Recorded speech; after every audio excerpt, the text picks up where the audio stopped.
17장 1절. 또 일곱 대접을 가진 일곱 천사 중 하나가 와서 내게 말하여 이르되 이리로 오라. 많은 물 위에 앉은 큰 음녀가 받을 심판을 내게 보이리라. 땅의 임금들도 그와 더불어 음행하였고 땅에 사는 자들도 그 음행의 포도주에 취하였다 하고 곧 성령으로 나를 데리고 광야로 가니라.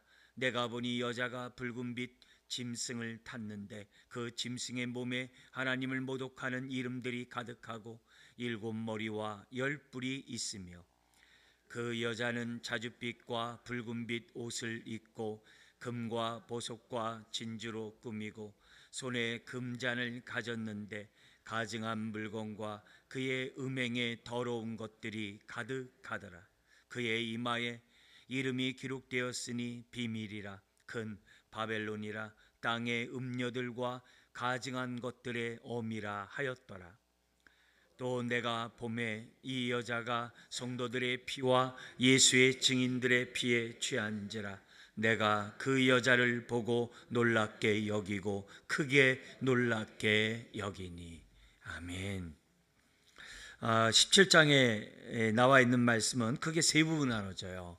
1절부터 6절까지는 음녀 바벨론에 대한 그 환상을 사도 요한이 보는 겁니다. 성령에 의해서 그 음녀를 환상 가운데 보는 겁니다. 그리고 7절부터 15절은 그 요한이 봤던 그 음녀에 대한 음녀 바벨론에 대한 그 환상을 천사가 해석해 주는 거예요. 15절까지가. 그리고 나서 16절 18절에 그 음녀 바벨론이 하나님의 심판을 받아서 멸망한다고 하는 그런 말씀이 16절 18절에 기록되어 있어요. 세 부분으로 나눠져 있는데요. 이 이제 17장에서부터 이제 22장까지 여기 나와 있는 이 말씀은 이제 계시록의 이제 결론 부분이에요. 근데 결론 부분이 둘로 나눠져 있어요. 하나는 17장, 18장, 19장, 20장의 말씀이 결론의 이제 첫 부분이고, 여긴 뭐냐면 용과 용을 따르는 그 추종자들, 그 추종자들, 짐승들과 거기 이제 거짓 선지자들과 바벨론, 큰 성 바벨론, 이 음녀, 이 모든 자들이 심판을 받으리라는 거예요. 그게 4장에 걸쳐서 이제 계시록의 결론 부분이 나오는 거예요. 그리고 나서 그러니까 이들은 모든 이 세상에 하나님을 대항하고 많은 자들로 하여금 하나님을 대항하고 반역하게 하는 그 원흉들이죠. 하나님이 심판하겠다는 거예요. 반면에 하나님의 심판이 이루어지면 뭐가 이루어져요? 동시에 동전의 뒷면과 같이 우리의 구원이 이루어지죠. 구원의 완성이 이루어지죠. 그래서 구원의 완성이 이루어지는 그 부분이 21장, 22장이에요. 그러니까 같이 가야 되는 부분이죠. 그죠? 어떤 시간적으로 순차적으로 얘기하는 것보다도 이것이 동시다발적으로 이루어진 사건이에요. 인과 나팔과 대접의 심판이 7개로 되어 있지만 그 셋으로 나눠져 있지만 다 나눠져 있는 게 아니에요. 역사 속에서 인과 나팔과 대접은 이제 같이 이렇게 흘러가는 이 속에서 하나님의 심판이 점점 강화된다는 거예요. 점점. 그래서 우리들이 이건 범죄한 데서부터 시작해서 지금까지 내려온 역사인데 이제 우리는 말세의 지마를 살아가고 있다는 거죠. 그래서 그런 의미에서 우리가 이제 17장에서 20장에 우리 말세의 지마를 살아가는 저와 여러분들이 사탄과 그 무리들이 하나님의 진노의 심판을 받게 되는 이 말씀을 보면서 두렵다 이렇게 얘기하는 게 아니라, 그러기 때문에 심판이 가까우면 가까울수록 그만큼 우리 앞에서 우리가 나팔의 심판에서 보여줬듯이 증인의 삶을 다 살아야 돼. 우리 2장 3장에 나와 있는 7교회인 것처럼 이기는 자들이 돼야 돼요. 남은 자로서 이기는 자들이 돼야 돼요. 감사하게도 그런 인과 나팔과 대접의 심판이 벌어지는 가운데서도 우리 하나님께서는 하나님의 백성, 남은 자들을 머리털 하나 상처 아니하고 다 보호하신다는 것, 그것을 우리들이 믿으면서 이 땅에서 재림을 준비하면서 증인의 삶을 이제 살아가야만 한다는 거죠. 그래서 근데 이미 요 17장에서부터 20장까지 나와 있는 얘기는 제가 지난주에 말씀드린 것처럼 마지막 그 대접 심판 때 첫 번째서부터 네 번째까지는 인과 나팔과 같이 이렇게 자연 만물에 임한 심판인데 대접 심판은 우주 만물까지 확대된다고 그랬어요. 근데 다섯 번째, 여섯 번째, 일곱 번째 대접 심판이 무슨 심판이었냐면 17장에서부터 20장까지 나와 있는 심판에 대한 축약이에요. 그게 무슨 말이에요? 그러면 요 17장부터 20장을 뒤집어서 얘기하면 뭐예요? 대접 심판의 다섯 번째, 여섯 번째, 일곱 번째 심판이 어떻게 구체적으로 나타나는지를 17장에서부터 20장까지 설명한 거예요. 그러니까 요 17, 20장을 해석하려면은 뭐예요? 일곱 대접 심판 하에서 오늘 이것을 저와 여러분들이 해석을 하고 이해를 해야 한다는 거예요. 동떨어진 사건으로 보지 말고, 동떨어진 사건으로 보게 되면은 이제 계시록이 막 이제 이상하게 막 해석이 되고 막 이렇게 사람들을 듣는 사람은 만화 같아 가지고 막 재미있을런지 모르지만 성경의 진리에서 어긋나는 거예요. 계시록은 그 당시 시대의 평신도들이 누구나 보더라도 아하라고 이해할 수 있도록 그림 언어로 기록되어 있는 거예요. 근데 그걸 갖다가 막 이렇게 복잡하게 해가지고 사람들에게 특별한 사람만이 해석할 수 있는 것처럼 자꾸 이렇게 이렇게 호도하고 그러면 이제 그때부터 잘못된 거예요. 대표적인 게 골로새 교회 이단들이에요. 골로새 교회의 이단들이 다른 게 아니에요. 나름대로 율법을 안다고 하는 사람들이 그 율법을 통해서 뭔가 자기네들이 더 이렇게 막 남들보다도 더 이렇게 뛰어난 사람처럼, 심지어 율법을 전달해 준 그 천사, 그 또 천사에 대한 얘기를 좀 더 막 이렇게 막 부풀려 가지고 신비하게 막 이렇게 연결해 가지고 사람들을 갖다 현혹시킨 거거든요. 왜냐?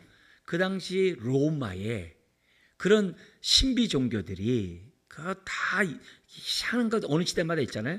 그와 연합을 해가지고 아주 기독교를 갖다 이렇게 타락시킨 그런 죄악들이 초대교회에 너무 많았어요. 골로새 교회만이 아니에요. 요한 1서의 배경이 되는 교회도 똑같아요. 근데 그런 가운데 하나님의 복음은 굉장히 심플하고 굉장히 간단해요.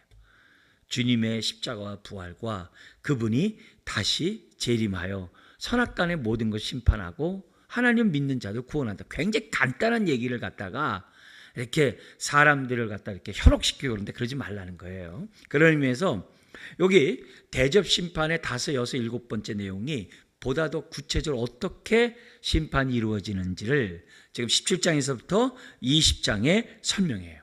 그 가운데 우리가 봤던 요 17장, 요 17장과 이 18장이 뭐냐면요, 이 음녀에 대한 심판인데, 음녀는 누구냐? 바벨론이에요. 바벨론이란 말은 뭐냐면 구약의 바벨론같이 똑같이 타락한 그 영의 지배를 받는 사람들을 다 바벨론이에요. 그래서 구약의 바벨론이 얼마나 우상숭배하고 음행을 저지르고 아주 폭력을 가하고 무자비하고 그랬습니까? 그게 다 지금 예수님 여기 요한계시록 시대는 뭐냐면 로마가 그랬거든요. 근데 그런 자들이 다 뭐 용의 하수인이라고 그랬어요. 앞에서요. 우리 13장에서 봤던 얘기들이에요. 그러니까 그런 자들을 하나님이 어떻게 심판하시는지를 지금 이제 17장서부터 설명을 하는 거예요. 그리고 나서 이제 19장에 들어가면 이제 두 짐승이 13장에 두 짐승이 나왔다 그랬잖아요. 그들이 어떻게 심판받은지. 그리고 그 뒤에는 20장에서는 용, 마귀가 어떻게 심판받는지. 그 얘기가 이렇게 차곡차곡 기록되어 있는 거예요. 그렇게 염두에 두시면서 보시면 되는데, 그러나 이것만 보는 게 아니라 이렇게 하면 어떻게 돼요? 우리 이사야 선지자, 우리 새벽에 요즘 봅니다만 이사야 선지자가 예언했던 새하늘과 새 땅이 메시아와 함께 이 땅에 임하리라는 그 예언이 온전히 완성되는 그 사건으로 21장, 22장. 그래서 새 예루살렘과 새 하늘과 새 땅이 이루어지게 된다고 하는 그런 놀라운 구원의 역사가 21장, 22장에 기록되어 있다. 이렇게 큰 그림을 보고 우리 17장 오늘 좀 보겠습니다. 음녀 바벨론은 그 당시 로마를 얘기하겠죠. 오늘날에도 여전히 음녀 바벨론은 있겠죠. 예. 다양한 형태로 나타나겠죠. 그래서 그런 부분에서 이 핵심은 음녀 바벨론, 그런 뭐냐면 하나님의 진리를 거부하고 하나님께 등을 돌리고 자기의 탐욕 가운데 살아가는 그 모든 건 다 바벨론이에요. 다 음녀들이에요. 그렇게 해가지고 남들을 속이는 것들은 그 힘을 갖고는 다 음녀들이에요. 그러니까 그런 속에서 우리들이 이 시대에 많은 바벨론들이 있죠. 많은 이런 잘못된 정신 세계들이 많잖아요. 많은 사상들이 얼마나 많아요. 그런 것들이 우리가 어떻게 하나님이 심판하시냐를 생각해 볼 수가 있는 거죠. 자, 여기 1절부터 6절까지 처음에 이제 1, 2절은 이제 도입 부분이 이제 시작되는데요. 그 도입 부분 뭐냐면, 7 천사. 근데 어떤 천사냐? 7 대접을 갖고 있는 7 천사 중에 한 명이 지금 어떻게 돼요? 큰 음녀가 받을 심판에 대해서 1, 2절에 사도 요한에게 알려주고 있는 겁니다. 그래서 1절 같이 한번 읽겠습니다.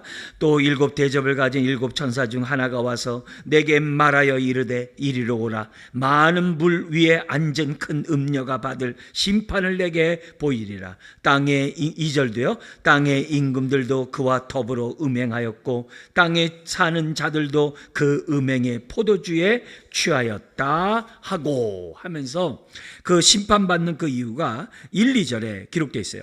여기 보면 많은 물 위에 있죠. 많은 물 위에 앉아 있는 게 음녀래요. 큰 음녀인데 많은 물 위가 뭐냐? 15절을 먼저 잠깐 볼까요? 15절 같이 읽겠습니다. 또 천사가 내게 말하되 내가 본 바 음녀가 앉아 있는 물은 4개가 나와요. 뭐가 나와요?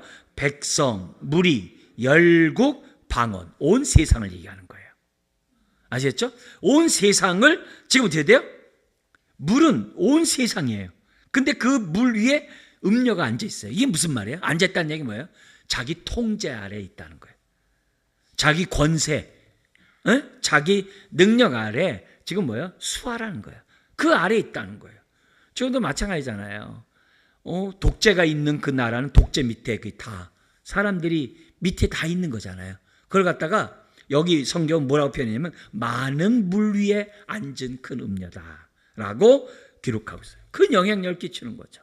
그러니까 우리가 지금 이 신앙을 갖고 있는 예를 들어서 미국이 이제 청교도에 의해서 뭐 세워지고 어쩌든 막 그럽니다만 미국이 큰 음녀가 될 수도 있어요. 미국의 사상이 전 세계를 지배하고 있는 이 시대 속에서 우리가 인터넷이고 뭐고 다 미국에서 나온 것들이잖아요. 그런 상황에서 하나님을 대적하고 하나님을 섬기지 못하는 식으로 미국이 얼마든지 할 수도 있어요. 그렇게 선악을 우리가 눈을 딱 구분해서 될 일이 아니에요. 우리 대한민국에서도 얼마든지 그럴 수 있어요. 얼마든지 그럴 수 있어요. 그래서 어쨌든 큰 음녀가 물 위에 앉았다는 얘기는 큰 영향력을 끼치고 큰 권세를 발휘하고 있다는 것을 얘기해요. 그 당시에, 그러니까 이 바벨론은 당연히 로마겠죠. 그 당시에 로마가 얼마나 막강한 세계를 정복하고 다스리고 있습니까?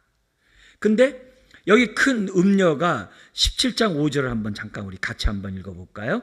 그의 이마에 이름이 기록되었으니 비밀이라 큰 바벨론이라 땅의 음녀들과 가증한 것들의 어미라 하였더라. 이런 모습과 연관해 볼 때 이 큰 음녀는 지금 어떻게 돼요? 바벨론을 의인화한 거예요. 그래서 음녀라고 한 것은 다른 의도가 있어요. 마지막에 보면요, 우리 구원을 이루는 새하늘과 새 땅의 마지막에 보면요, 교회를 하나님의 신부라고 얘기했어요. 거룩한 신부. 그러니까 여기 음녀는 뭐예요? 하나님의 거룩한 신부가 아닌 자들은 다 음녀가 되는 거예요. 그렇게 연결해서 우리들이 이런 의도적으로 이런 단어를 썼다는 것을 저와 여러분들이 기억해야 합니다. 자, 근데 여기 보니까 큰 음녀가 이 음녀에 대한 설명하면서 뭐냐면은 땅의 임금들도 그 음녀와 더불어 음행했대. 그리고 또 땅에 사는 임금만이 아니라 사는 자들도 그 음행의 포도주에 취했대. 그럼 여기 음행은 1차적으로 우리가 우상숭배로 볼 거 아니에요. 그죠? 그러니까 탐욕의 종이 된 건 다 우상숭배예요. 그렇게 볼 수 있잖아요. 근데 여기 음행의 포도주에 취했다라는 이 말이 6절과 연관해서 보면 그 포도주가 뭐냐? 포도주에 취한 게 뭐냐? 교회를 핍박하고 죽이는데 혈안이 되어 있다는 걸로 해석이 돼요. 그게 6절이에요. 그래서 6절에 보니까 또 내가 보면 이 여자가 성도들의 피와 예수의 증인들의 피에 뭐 한다고요? 취한지라. 내가 그 여자를 보고 놀랍게 여겨 크게 놀랍게 여기니 무지막지한 거죠. 사도 요한이 보고서요, 그의 만행을 볼 때 까무러칠 정도로 놀라는 거예요. 그 로마 제국의 실상, 영적인 실상을 보니까 까무러치도록 놀란 거예요. 그거를 지금 뭐냐면 그런 음료를 우리 하나님께서 어떻게 돼요? 때가 되매 지금 대접을 갖고 있었던 그 천사 중에 하나가 심판하시겠다라고 지금 알려주는 것으로 이제 기록되어 있습니다. 그래서 이들은 생명책에 기록되지 않은 하나님의 대항하는 자라고 이미 앞에서도 얘기했던 그런 사람들로 이제 표현하고 있습니다. 자, 그러면서 그 음녀가 왜 심판받아야 되느냐? 그 얘기가 3절부터 6절에 기록되어 있어요. 그러면 뒤집어서 얘기하면은 이런 모습을 오늘 갖고 있다고 한다면 이 시대의 음녀가 된다 이 말이에요.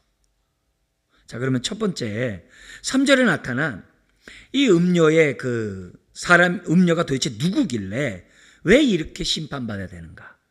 뒤집어서 우리에게 얘기한다면 어떻게 돼요? 우리가 이 땅에 이 시대 증인으로 살아갈 때 음녀 때문에 두려워하지 말라는 거예요. 그들의 핍박과 순교하게 하는 죽이는 것 때문에 두려워하지 말라는 거예요. 오히려 마음의 담대함을 가지라고 하는 그 의도도 동시에 있는 얘기입니다. 자, 여기 보면 3절에 뭐라고 되어 있냐면 이렇게 되어 있어요. 곧 성령으로 나를 데리고, 여기 성령으로가 성령 안에서란 단어인데요, 계시록에서는요 4번 나와요. 그 4번의 그 내용 속에서 환상을 이렇게 보는 거예요. 그러니까 4개의 환상을 기록한 게 계시록이에요.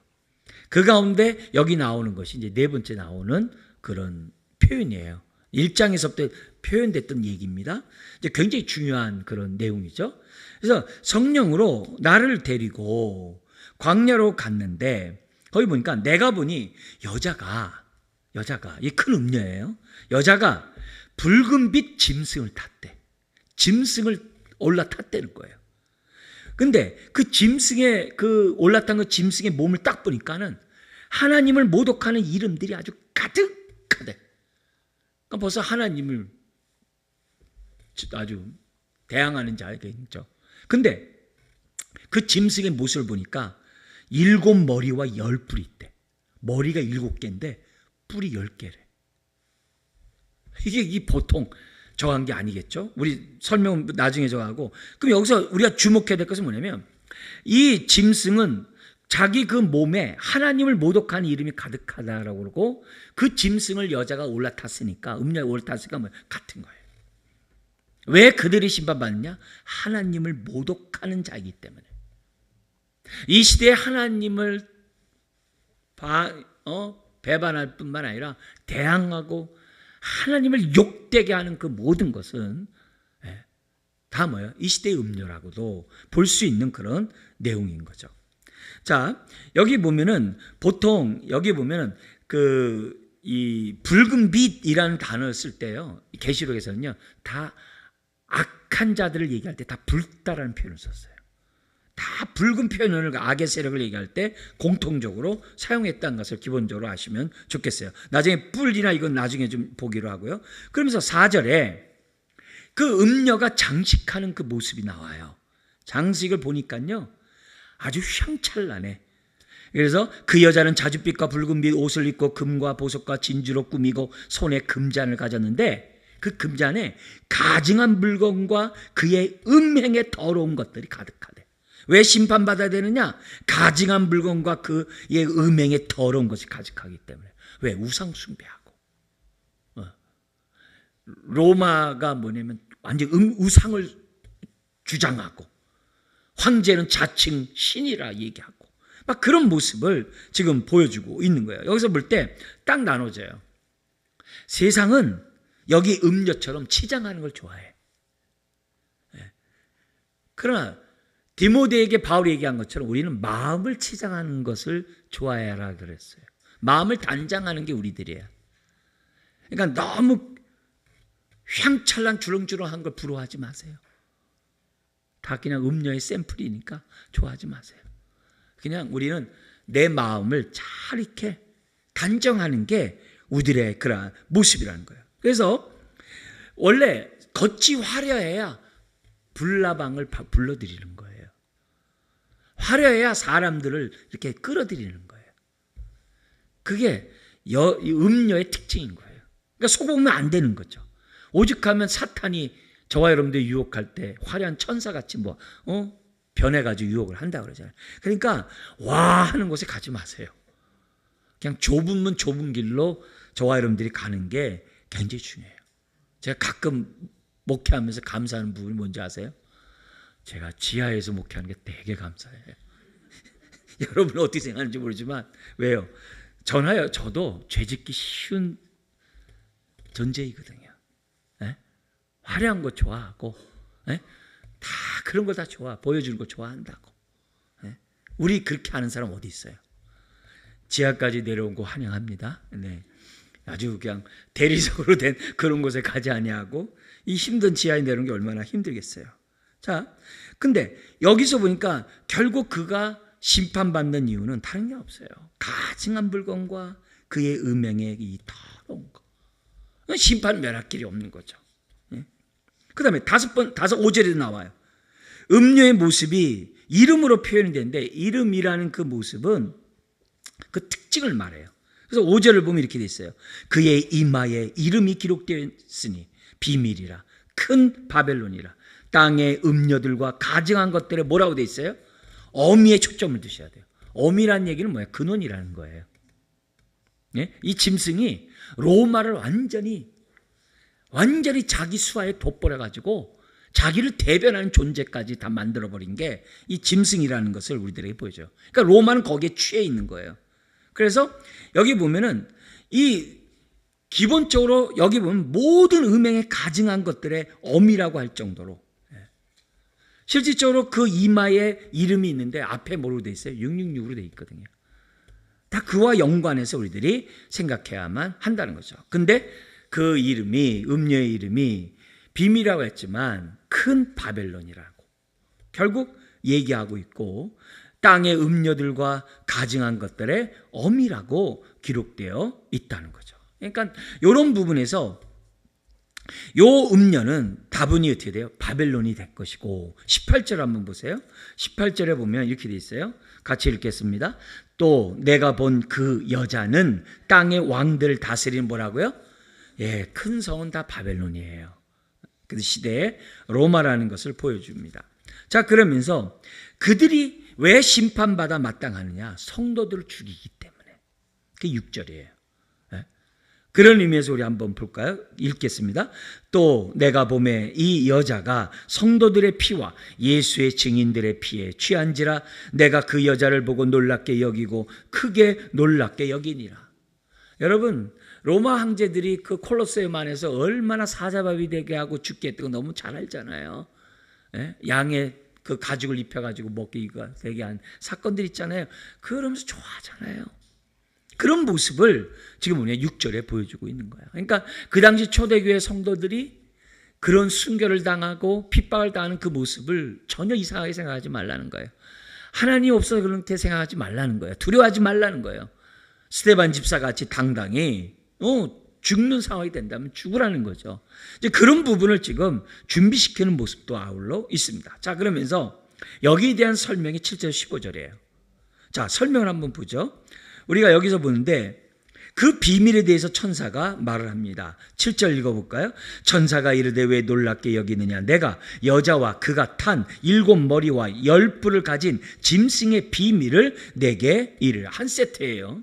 그러니까 한 세트를 우리가 이제 보면서 뭐라고 했냐면 이렇게 돼 있어요. 먼저 8절에 내가 본 짐승은 전에 있었다가 지금은 없으나 장차 무저갱으로부터 올라와. 지금 무저갱이 있다는 얘기겠죠? 그죠? 올라와 멸망으로 들어갈 자니 주님의 재림과 함께 멸망을 다시 들어가겠죠.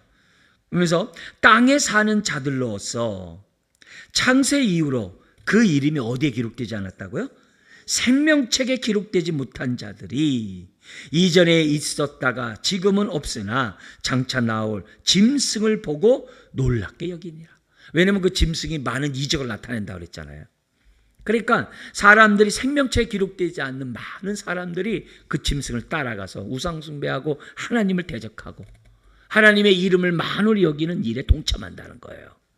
지금 이렇게 보는 거예요. 예?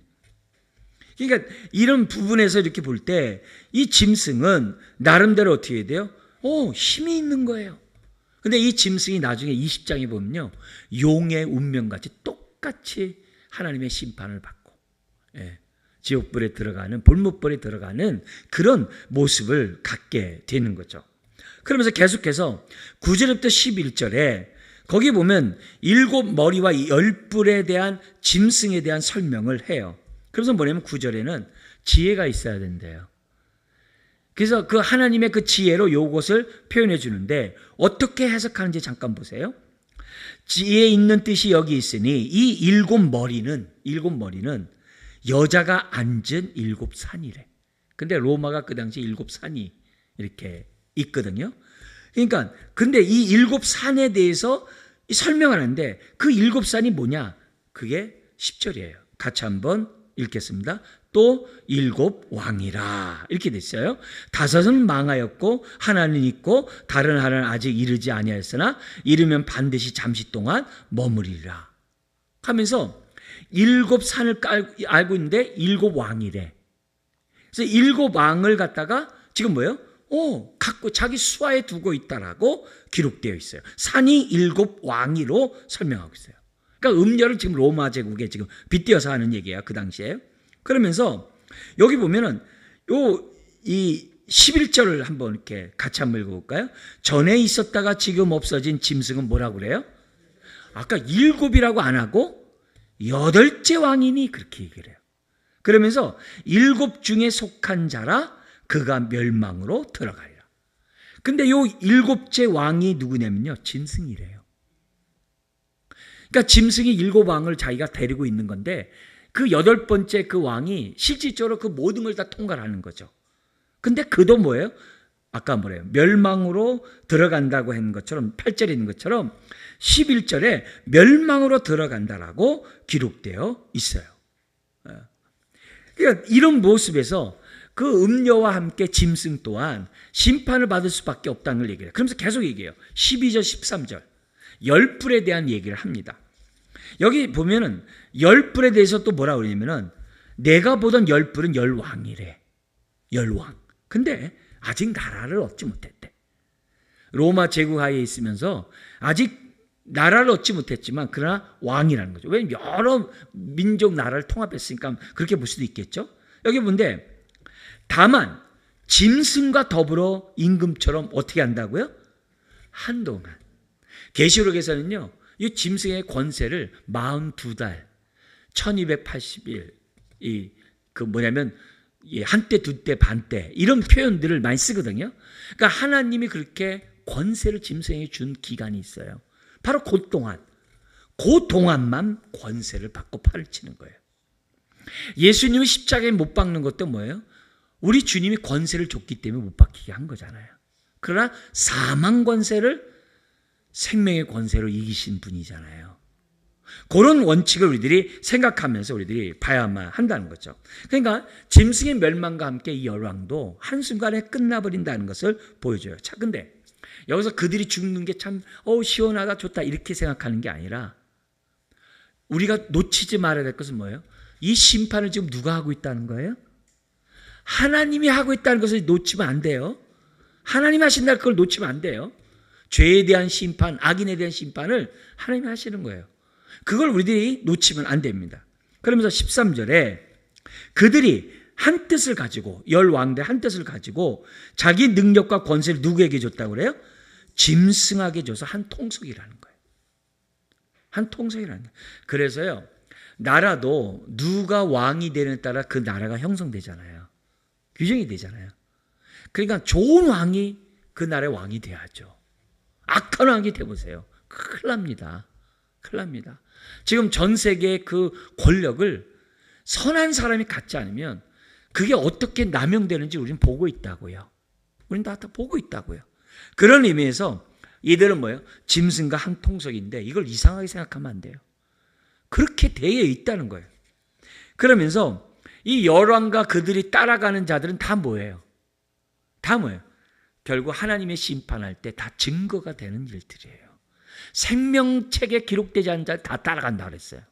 그걸 저와 여러분들이 주목하면서 봐야 돼요. 그러면서 14절에 이들이 이렇게 연합한 목적이 14절에 나와요. 그거는 6절과 연관해서 보면 되겠죠. 14절 같이 읽어볼까요? 그들이 어린 양과 더불어 싸우려니와 어린 양은 만주의 주시요 만왕의 왕이심으로 그들을 이기실 터이요 또 그와 함께 있는 자들 곧 부르심을 받고 택하심을 받은 누구요? 진실한 자들도 뭐 한다고요? 이기랴. 이게 뭐 진실한 자들이 누구예요? 교회, 저와 여러분들 말하는 거예요. 이 시대에 남은 자를 말하는, 그들이 누굴 이긴다고요? 짐승을 이겨요. 주님이 제자들을 파송하면서 전도하라고 가라고 파송하면서 선교 보고를 했는데 막 너무너무 좋아가지고 막 우리 앞에 귀신들이 막 항복하다이다. 그러니까 우리 주님이 3분의 1이 하늘에서 떨어진 걸 내가 봤다. 그래서 우리 예수님 뭐라 그래요? 그들이 떨어진 걸 가지고 뭐라고 그러지 말고 네 이름이 생명책에 기록된 걸 기뻐하라 그랬다고. 우리가 초점을 두셔야 돼요. 뭘 보고 뭘 자랑해야 되고 뭘 얘기해야 되는지를 우리는 어떻게 돼요? 큰 권세를 갖고 계신 주님의 이름을 합법적으로 쓸 수 있는 하나님의 자녀들이에요. 그래서 예수의 이름으로, 이런 짐승의 이름으로 사람들의 권세를 행하지만 우리는 뭐예요? 예수의 이름으로 그 권세를 물리치는 자가 된다는 것을 지금 보여주고 있어요. 근데 이 상황이 어떤 상황이에요? 6절에 보니까 그 성도들의 피와 예수의 증인의 피라고 그랬어요. 많은 순교 가운데서도 어떻게 돼요? 그런 짐승을 이긴다는 거예요. 그래서 우리들이 짐승을 이기는 가장 강력한 무기가 뭐냐면요, 죽기를 무서워하지 않는 거예요. 부활의 소망을 가지고 죽음을 가운데서 믿음을 저버리지 않는 게 죽음을 이기는 권세예요. 그걸 우리들에게 지금 성경 우리에게 보여주는 거거든요. 그러니까 최후 승리는 부활의 신앙을 갖고 있는 사람이 최후 승리를 받는 거예요. 그걸 우리들이 이런 모습 속에서 우리들에게 주는 거죠. 그래서 결국 이 땅에서는 주님 재림할 때까지 우리는요 영적 전쟁하는 자들이에요. 그런데 감사하게도 하나님께 속한 자에게는 뭐라고요? 이기도록 우리 어린 양이신 예수님이 그 권세를 준다는 거예요. 그래서 우리에게 예수님 권세 준 거예요. 여러분, 부활하신 주님이 두려움에 떨고 있는 제자들에게 찾아가셨어요. 유령이다. 그러니까 먹을 것을 달라 하면서 그들의 마음을 진정시키면서 세 가지를 주시잖아요. 뭐 줬어요? 숨을 후 사람을 빚으시고 그 궤에 생기를 불어넣듯이 제자들에게 숨을 훅 부시면서 뭐예요? 성령을 받아라. 네, 권능을 주세요. 뿐만 아니라 뭘 주세요? 아버지가 나를 보낸 것처럼 내가 너희를 보낸다. 뭘 주는 거예요? 그게 권위를 주는 거예요. 권위를 줘서 보내는 거예요. 네?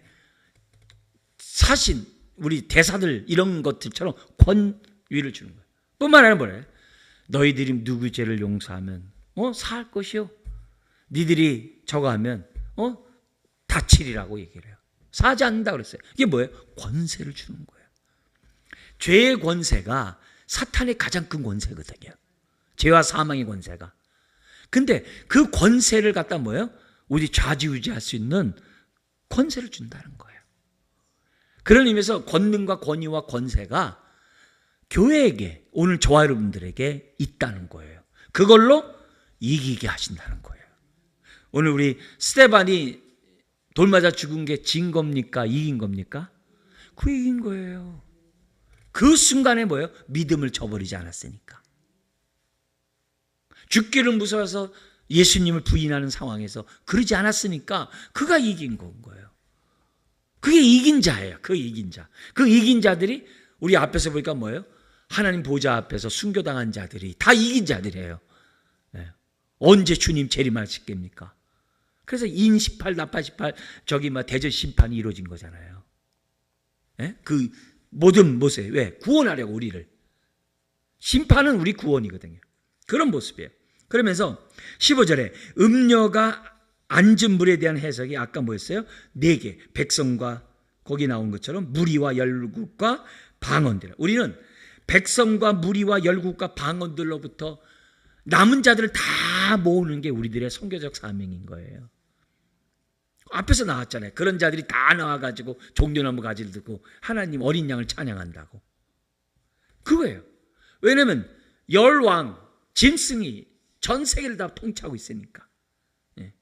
그런 얘기를 하고 있어요. 그래서 이 사중, 백성, 무리, 열국, 방언은요, 온 땅끝까지를 표현하는 성경의 표현이에요. 자, 그러면서 그 음녀에 대한 멸망을 보죠. 그게 16절 18절이에요. 여기 보면은 놀랍게 하나님 심판하세요. 이 방법은 역사 이래로 이루어왔어요. 그 방법이 뭐냐면요, 우리가 잘 아는 단어 자중질환, 내부의 분열을 통해서 하나님의 심판이 이루어지기 시작해요. 어떻게 이루어지냐면요, 그렇게 사이좋았던 음녀 바벨론과 요 짐승과 사이가 틀어져. 사이가 틀어진 게 아니죠. 짐승이 요 음녀를 기껏 사용한 다음에요, 죽여요. 근데 요거 어디서 많이 봤죠? 도둑이 온 것은 도둑질하고 죽이고 멸망시키러 왔다는 사단의 전술이에요. 결국 사단에게 속아서 산 자들은 사단에게 의해서 뭐예요? 버림을 당한다는 거. 왜? 그의 목적이 죽이는 거니까. 그래서요, 우리가 목회자로서 안타까운 것 중에 하나가 이 점치지 말라고 이런 얘기 많이 하잖아요. 왜냐하면 그런 것들을 통해서 어둠의 영을 받는 사람들이 의외로 많아요. 그 영향가에 있는 사람들이 너무 많아요. 그 귀신의 점이 뭐라고 거기에 인생을 그냥 버리는 사람이 너무 많아요. 우리는 미래에 완성된 그 하나님의 구원을 오늘 끄집어서 놓고 그 은혜와 능력과 생명을 오늘 살아가는 게 우리들의 삶이에요. 어제에서 오늘 살아가는 자들이 아니에요. 어제에서 오늘 살면 게 점치는 거겠죠. 우리의 점괘는 나올 수가 없는 거예요. 왜요? 하나님 이루실 그 놀라운 일을 오늘 누리며 사는 자들이기 때문에 우리 생각을 우리가 분명히 가져야 돼요. 자, 근데 이 바벨론을, 로마를 누가 없애냐면요, 짐승과 짐승의 휘하에 있는 열왕이 연합을 해가지고 없애는 거예요. 그러니까 로마 제국이 망하고 분열되고 막 이런 일이 벌어지잖아요. 그런 것들이에요. 그러면서 16절 한번 보세요. 16절, 내가 본 바 이 열불과 짐승은 음녀를 미워하여 망하게 하고 벌거벗게 하고 그 살을 먹고 불로 아주 살리리라. 그죠? 결국 그거예요. 그러니까 이 여러모로 지들끼리 뭔가 아마 시샘이 있나 보죠. 영광은 왜 쟤만 가져? 우리는 뭐하고 이런 것도 있나 보죠. 열불들이 화났나 보죠. 로마 황제만 해먹으니까 주변에 많은 그런 나라의 왕들과 뭐 힘 있는 나라도 많잖아요. 여러 민족이 통합됐으니까. 그래서 여기 보면은 결국 하나님을 거역하는 이 음녀는 지들에 의해서 어떻게 돼요? 버림을 당할 수밖에 없다는 거죠. 자, 근데 중요한 건 뭐냐면요, 모든 죄는 파괴적인 요소가 있어요. 모든 죄는 우리 몸에서도요, 면역 체계가 잘못해서 우리를 공격하는 면역이 있잖아요. 그래서 그게 우린 고치지 못하는 그런 게 있잖아요. 죄도 똑같아요. 악도 똑같아요. 사탄도 똑같아요. 그게 지금 뭐냐면 아주 기본적으로 모든 죄악은 자기 파괴 능력이 있어요. 그래서요, 우리가 어떤 죄를 범하면요, 그 죄가 그 인생이 내가 좋아서 그 죄를 범했지만 나중에 그 죄에 먹혀가지고 그 죄로 인해서 내가 죽게 돼 있어요. 우리 어렸을 때 이런 말 있어요. 처음엔 내가 술 먹다가 나중에 술이 나를 먹는다고. 그러면 끝난 거예요. 그거는 하나님의 특별한 은혜가 필요해요. 특별한 은혜가 필요해요. 우리들이 이런 부분에서 예수 그리스도의 이름으로, 그 이름의 권세로 모든 흉한 결박들을 다 끊어버리시길 주의 이름으로 축원합니다. 우리가 그것 때문에 우리가 예수 그리스도를 믿는 거 아니겠어요? 옛사람의 것들을 끊어버려야죠. 그러면서 이런 16절의 현상이 왜 일어나냐? 17절의 이유가 나와요. 같이 읽어볼까요? 이는 하나님이 자기 뜻대로 한 마음을 그들에게 주사 한 뜻을 이루게 하시고 그들의 나라를 그 짐승에게 주게 하시되 하나님의 말씀이 응하기까지 하심이라. 이게 무슨 말이에요?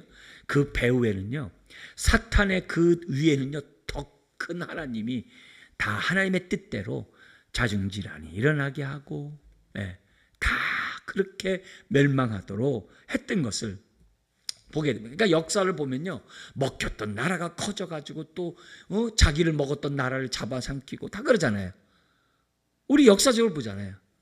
다 모든 바벨론이 있더니 페르시아 제국이 있고, 페르시아에 있던 또 저기 뭐 알렉산더 그리스 제국이 나타나고, 또 보니까 또 로마가 나타나고 막 잡아먹잖아요.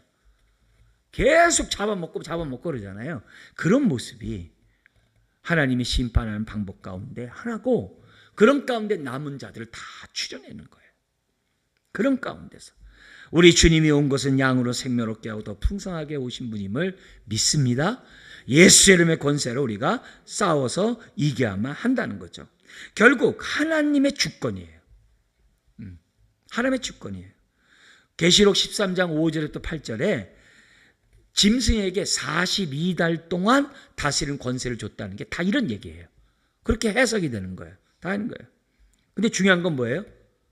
그들의 멸망보다도 뭐가 강조돼요? 그 끝에 하나님의 말씀이 응하기까지 하십니다. 이거예요. 결국 모든 것은 하나님 뜻대로 돼요. 하나님의 뜻대로 다 돼요. 예외가 없어요. 다 그렇게 돼 있어요. 그러면서 그 여자가 말하는 그 상징적인 의미를 18절에 합니다. 우리 읽어볼까요? 또 내가 본 그 여자는 땅의 왕들을 다스리는 누구요? 큰 성이라. 아까 누구라고 그랬어요? 바벨론. 그 시대는 누구요? 로마. 결국 그가 다스리는 모든 그런 자들은 결국 뭐예요? 자기가 다스린 자들에게 먹히는 거예요. 로마가 제국이 분열되고 결국 망하는 이런 일들이, 멸망하는 일들을 우리는 역사적으로 보고 있는 거죠. 여러분, 아담 이후로 악은 항상 존재해왔어요. 의의 하나님은요, 반드시 그래서 심판하세요. 왜? 거룩한 하나님이니까. 의의 심판을 해요. 시대마다 바벨론이 있어요. 우리들에게 직접적인 해를 가하는 자들이죠. 우리들의 피를 취한 자들이 있어요. 교회를 핍박하는 걸 즐겨하는 자들이 시대마다 다 있었어요. 또 속이는 음녀 같은 자들이 시대마다 다 있어요. 근데 이때마다 우리 생각하는 뭐냐? 나는 주님의 핏값으로 산 주님의 신부다. 교회는 신부다. 주님의 신부다. 이거 생각하고 늘 보혈로 거룩하고 정결하게 우리가 어떻게 돼요? 옛사람을 잘라버리고 늘 새사람을 더듬으면서 저와 함께 사셔야 돼요. 이미 하나님의 이 자녀가 된 저와 여러분들은요, 겉을 휘황찬란하게 음녀같이 치장하면 안 돼요. 우리의 속사람이 주님을 닮아가는데 치장하는 저와 여러분들이 되셔야만 해요. 뿐만 아니라 오늘 보니까 악은 악이 처단하는 것을 보면서 이 악의 자기 파괴적인 이 요소들이 우리 옛사람에게 있어요. 우리 안에 있는 옛 습관이 우리를 얼마나 우리를 힘들게 하고 우리의 인생을 파괴하는지 몰라요. 옛사람에 내가 겪었던 그런 죄악이 오늘의 내 인생을 얼마나 갉아먹는지 몰라요. 옛사람의 나의 정욕이 오늘 내 인생을 허무는 게 얼마나 많은지 몰라요. 내 옛사람의 그 모든 것이 내 이 몸을, 이 주님의 몸인 이 몸을 얼마나 더럽히는지 몰라요. 그렇다고 한다면 옛사람이 죽을 것이 아니라, 우리 새사람이 죽을 게 아니라 옛사람이 죽어야 될 줄 믿습니다.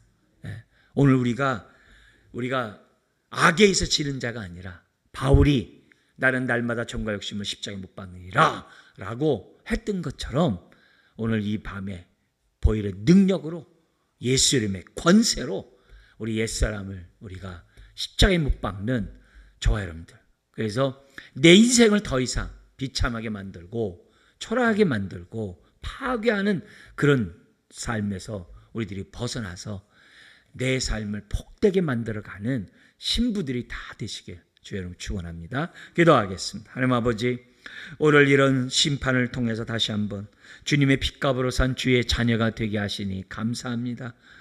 주님, 오늘 우리들의 삶 속에서 내가 누구인지를 기억하게 해주옵시고, 주님, 핍박과 순교를 두려워할 것이 아니라 주님이 주신 그 권세로 이기는 자로 이 세상 살게 하여 주옵소서. 무엇보다도 나의 옛사람을 이기게 하여 주옵소서.